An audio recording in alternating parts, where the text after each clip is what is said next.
In a field of bamboo and tall grass, the wind picks up and sways the long grasses for a few moments. In those precious moments, an American sniper, dressed head to toe in a camouflage ghillie suit, inches forward a few centimeters. When the wind dies, he stops dead in his tracks and will not move forward again until there's a fresh breeze. If no wind comes, though, he resolves himself to continue toward his target, 1.5 miles away, by crawling at the incredible rate of 12 inches an hour. His moves are so slow and methodical that even the local wildlife fails to spot him, and deer feed directly in front of and around him. A deadly viper slithers past and over the American soldier, completely oblivious to the sniper's presence. 4 days later, his agonizingly slow crawl will be complete, and his high-value target, a North Vietnamese general, will be dead. A single round through his chest. Compliments of the white feather, Carlos Hathcock, the legendary Vietnam War sniper. Carlos Hathcock grew up learning how to shoot and dreamed of being a U.S. Marine his entire life. Hearing of the heroic tales of valor performed by American Marines in places such as Okinawa, Midway, and Guadalcanal, at just 17 years old, he joined the U.S. Marines, and in 1965, 6 years later, he won the Wimbledon Cup Shooting Championship, designating as one of the top marksmen in the United States. In 1965, President Johnson ordered ground troops to Vietnam and signaled the start of the American ground war against the North Vietnamese and their Viet Cong allies. A year later, Hathcock was deployed to Vietnam, where he would serve as a military policeman, but upon arriving, he immediately volunteered for combat duty.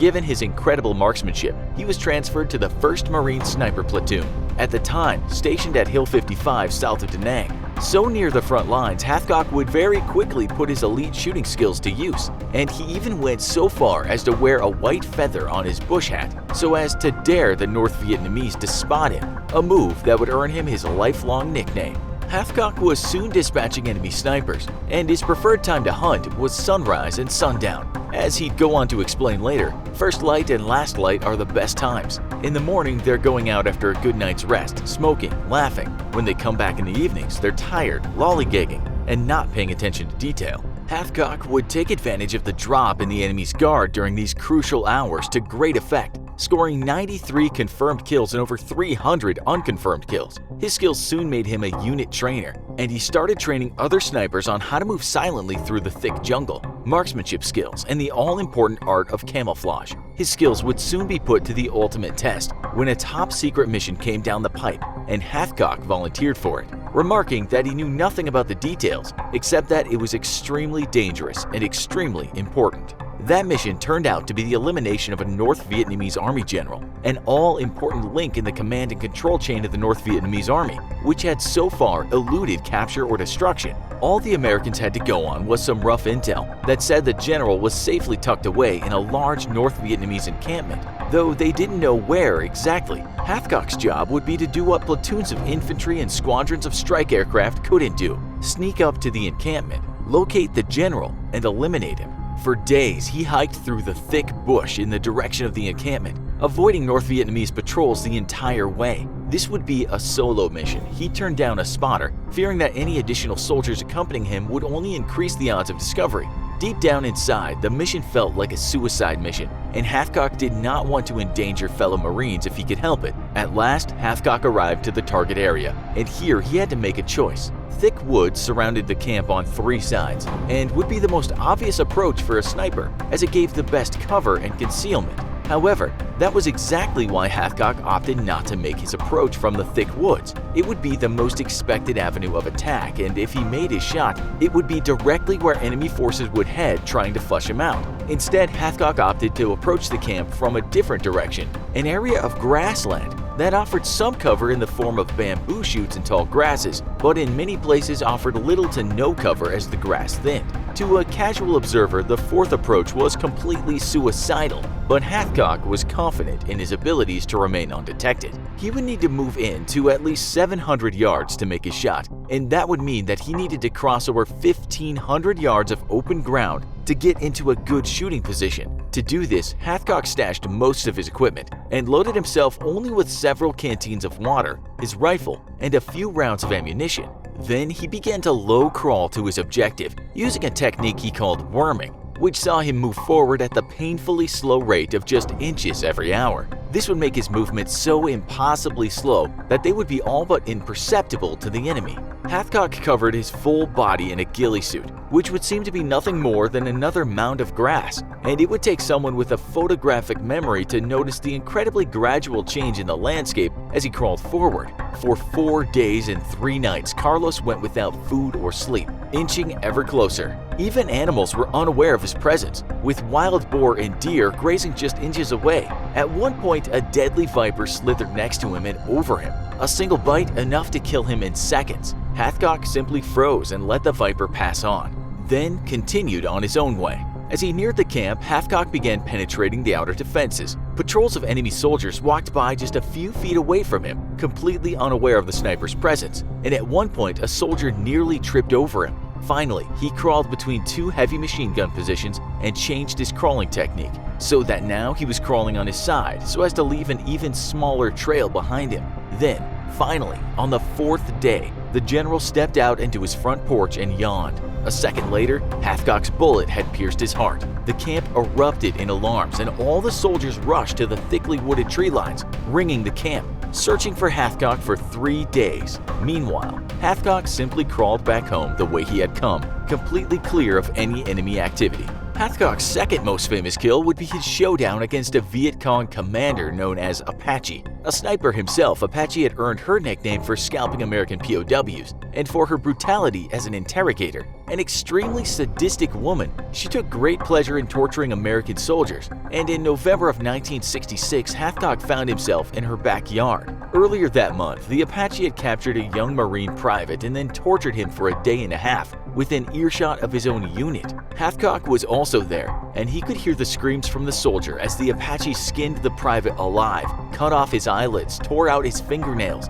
and then finally castrated him with a knife. The soldier was then released to crawl back to his unit, but though Hathcock attempted to save him, the young private ended up dying in the bush. Hathcock swore right then and there that he would kill Apache. He and his spotter hit the thick bush and began moving to locate Apache and her unit of elite snipers. The game was a deadly one. Not only was Apache a very skilled sharpshooter, but so were all the men under her command. Yet it would be Apache who would make the fatal mistake when one day her unit popped out of the thick jungle and onto a trail for just a moment. Apache squatted so she could pee, though her soldiers urged her to get back up and keep moving. At that very moment, Hathcock's bullet dropped her from 700 yards away, and as she lay dying, he put a second round through her just for good measure. By this time, Hathcock's reputation had grown to a legendary status, and the North Vietnamese had taken note. American snipers were very hated by the Vietnamese due to their deadly efficiency, and bounties ranging from $8 to $2,000 were placed on the heads of American snipers.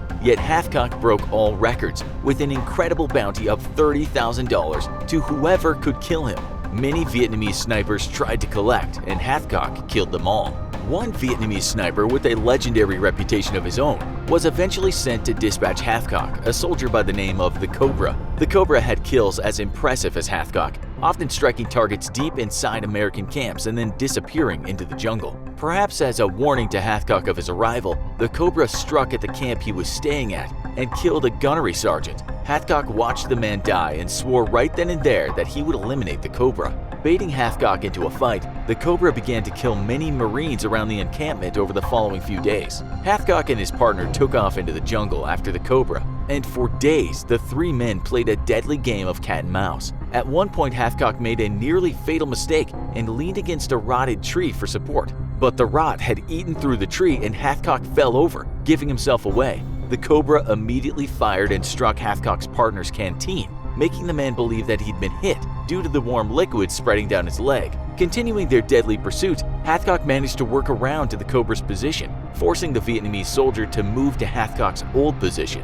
With the sun dropping in the sky, this put the Cobra in a very perilous position. And sure enough, as Hathcock scanned the jungle in front of him, he saw the telltale glint of sunlight off a rifle scope. Without hesitating, Hathcock squeezed the trigger. The Cobra was dead. As Hathcock and his partner made their way to the corpse, they were shocked to discover that Hathcock's bullet had actually traveled cleanly through the rifle scope and into the Cobra's eye. So accurate a shot that the bullet didn't even graze the sides of the scope. This was only possible though if the Cobra had been aiming directly at Hathcock at the same time that Hathcock was aiming at him. meaning that Hathcock had cheated death by fractions of a second, being just a hair faster on the trigger than the Cobra. In 1969, Hathcock's time in Vietnam would come to an end when a vehicle he was riding in struck a landmine. Hathcock was struck unconscious briefly, and when he came to, he started helping to pull wounded Marines out of the burning vehicle, receiving third-degree burns over large parts of his body. With his sniper career over, Hathcock established the Marine Sniper School at Quantico, where he dedicated the rest of his career to teaching Marines how to become deadly snipers. He would go on to die in 1999 at the age of 56 from multiple sclerosis, the disease managing to do what the Vietnamese never could. If you liked this video, then you'll love the new channel we just started called I Am. In the newest episode, you'll go inside the head of the deadliest sniper in history and get a first-person perspective on what it was like to take on an invading army and rack up the highest confirmed kill count in history. There's new episodes every week, so go watch right now. Be one of the first to subscribe and tell us who you want to see brought to life in I Am.